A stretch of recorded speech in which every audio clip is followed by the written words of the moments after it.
ओम साई राम। आज लाखों की संख्या में साई भक्त शिरडी जा रहे हैं। गरीब हो या अमीर, सभी साई दरबार में दर्शन के लिए पहुंच जाते हैं। वहां कोई भेदभाव नहीं है।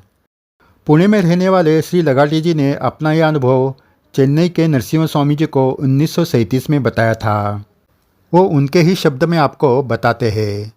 श्री लगाटी जी ने कहा, मैं 1913 में शिरडी में साई दर्शन के लिए गया था। उस वक्त मैं संकट में था। उस संकट से बाहर निकलने के लिए मुझे बाबा का आशीर्वाद चाहिए था। मैं जब द्वारका में गया तो बाबा ने मेरे पास दक्षिणा मांगी। मैंने वो दे दी।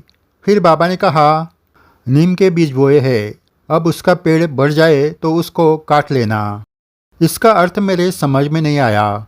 मुझे जो आशीर्वाद चाहिए था वो ये नहीं था। मैं निराश होकर घर वापस आ गया।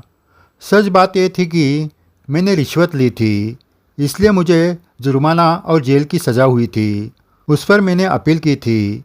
इस अपील में मैं छूट जाऊँ इसलिए मैं बाबा का आशीर्वाद लेने गया था। लेकिन बाबा ने अपने तरीके से कर्म का सिद्धांत जैसी करनी वैसी भरनी मुझे सिखाई। कड़वा बीज बोया तो उसका फल भी कड़वा ही मिलता है, इसलिए उसका फल भुगत कर ही ख़त्म करना चाहिए। ये बाबा ने मुझे सीख दी। सही भक्त हो, श्री लगाटी जी को जो 1913 में बाबा ने सीख दी थी वो आज भी कायम है। बाबा का दरबार सच्चे भक्तों का है। जो पाप करेगा बाबा उसको दंड जरूर देंगे। कुछ दंड तो ऐसे भी होते हैं कि सिर्फ उस पाप करने वाले भक्त को ही समझ में आता है कि उसे क्यों ये भुगतना पड़ रहा है। श्री लगाटी जी का अनुभव भी ऐसा ही है। बाबा ने ही कहा है कि मैं एक बार कहूँगा, 2 बार कहूँगा, अन्यथा तीसरी बार चीर कर फेंक दूँगा। इस बाबा के शब्द से जानिए कि वक्त पड़ने पर बाबा कितने कठोर हो जाते हैं। जय साई राम। आगे भी ऐसी दुर्लभ जानकारी आपको बताई जाएगी।